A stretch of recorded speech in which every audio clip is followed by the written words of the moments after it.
Hello, welcome to the 23rd module of the Applied Linguistics course in the e-Pathshala of the UGC program in linguistics. This particular module is concerned with the nature, structure, and various other issues that are concerned with materials that are used in language teaching. You must have noticed that we have talked about a whole range of issues like theoretical underpinnings of language teaching, how theoretical linguistics interacts with applied linguistics, various methods of language teaching, different ways of examining the L2 learner's output, and a whole sociological, psychological factors like attitude and motivation, stereotypes. We have talked about all these things, but we have not so far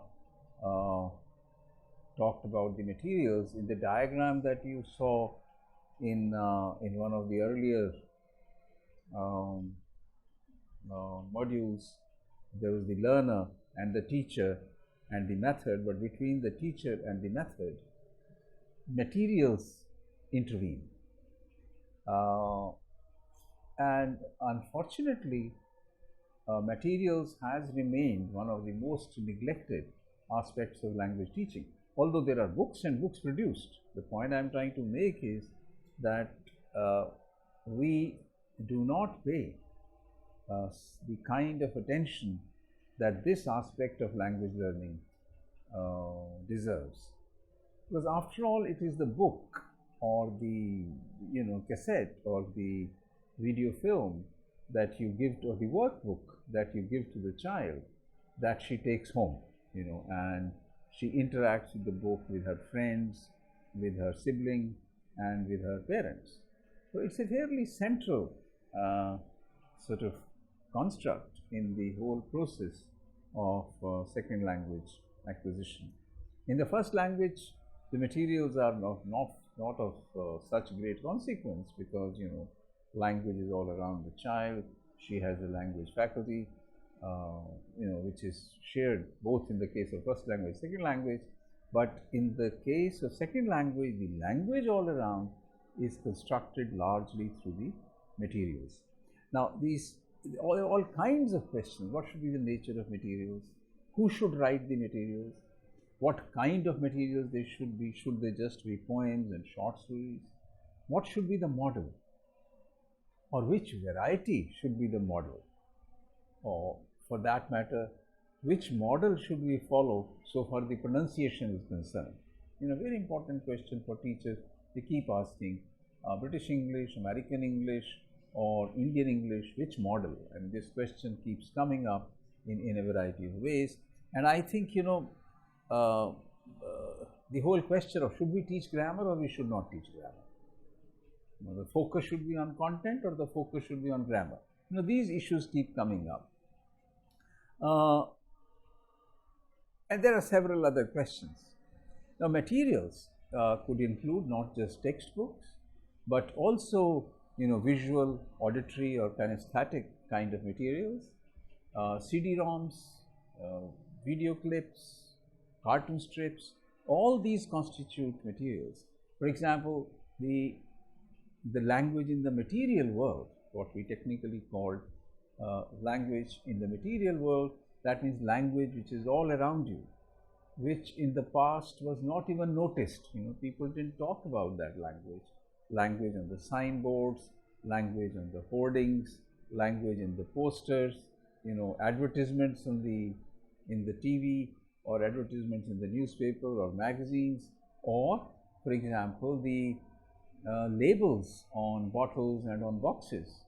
These were never brought into the classroom, but you will be surprised to note that they can be very powerful sources of language teaching. So language in the material world should not be dismissed, but welcomed in the classroom. And one of the sort of very creative exercises to be given to children could be to collect a variety of language samples from language in the material world. That means language all around you. Tomilson, 2001, who has worked very intensively on the nature of language materials, says that you can divide them into three basic categories. They could be instructional, or they could be experiential, or they could be exploratory. The words themselves are self-explanatory. One of the most important things about the nature of materials is that they must be localized.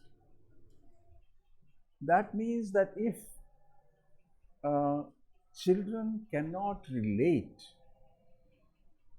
to the textbook and to the material, the stories, the poems, the pictures, and audio-visual clips, etc., if they cannot relate to them, particularly in the early stages of language acquisition, in the early stages of learning, it is going to sound very alien to them, and very little learning is likely to take place. So localization and contextualization of material, any kind of material, is very, very important. At a later stage, of course, a child living in a desert has to learn about the Himalayas or about the seas, and the other way around.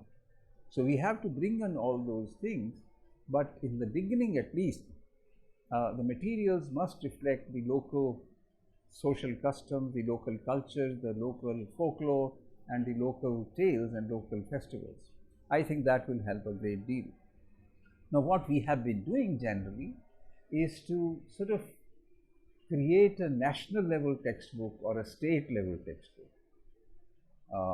In the case of India, a national level textbook is produced, and the NCERT does not say you prescribe it, but it carries so much prestige and so much sanctity that most schools and most states generally change the cover and one or two lessons and start using it.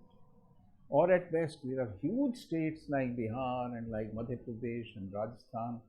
They make one textbook which is printed in lakhs and lakhs of copies, and they are distributed. So all children study the same textbook. We don't think that is the ideal condition. That's not how it should be. In fact, if the teachers and the local block level people, the local cluster level people make efforts, then the teachers and children can collectively produce a textbook or a set of materials which will be useful for the local context. That will be far more useful than having a standardized, homogenized textbook. So the materials must be localized, and they can become far better sources of learning. The other important aspect is to see the network of relationship that is emerging between technology and materials. Till about 50 years ago, or 70, 80 years ago, let's say, till about 70s, 1970s, 1980s, one would say. So that's sort of 50 years ago, there was just a textbook. That's all. A notebook, a workbook, and a textbook, pen and a copy. That's all there was. But now, the technology has made materials available in a pen drive, on a laptop, on a tablet, on a Kindle, on a mobile phone. All kinds of materials are now available to children in all kinds of formats. Technology has brought about a major breakthrough in the nature of materials, and I think we need to capitalize on this. This is very important. The other important aspect of which I have sort of mentioned earlier also, the other important aspect is to explore the relationship of the interface between technology and materials for the so-called disabled person.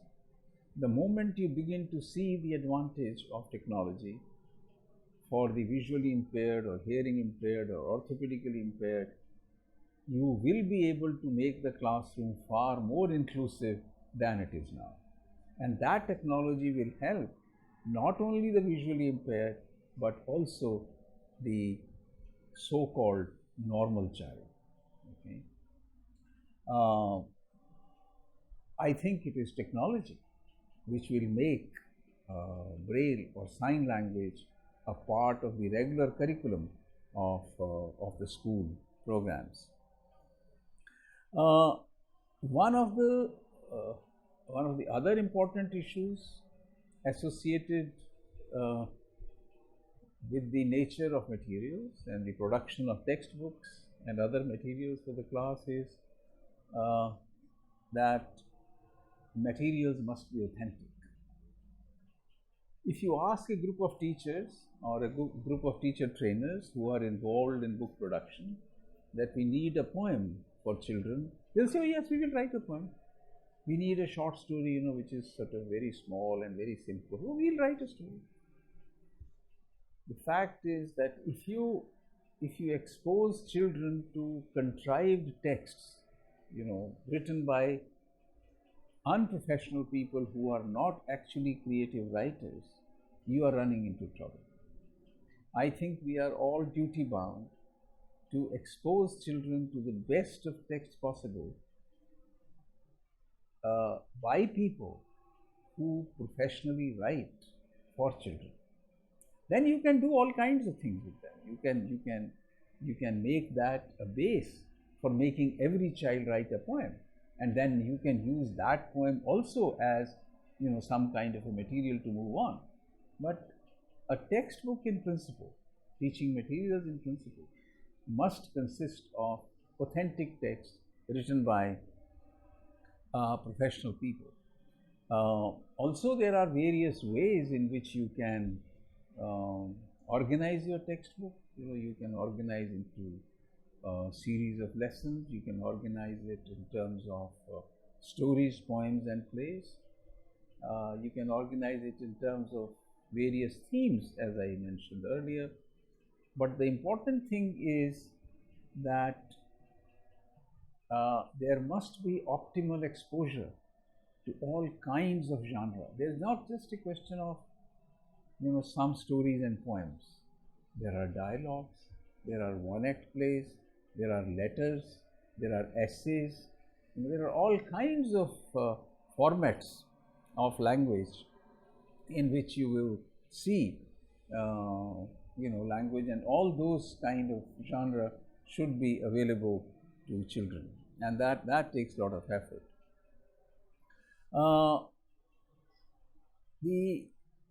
The whole issue of layout, of proofreading, and of providing illustrations in the textbook and other kinds of materials is once again a very professional job. People think, okay, I'll draw a picture, I'll do it, this will do. No. Why? Children should get the best. Children must get the best.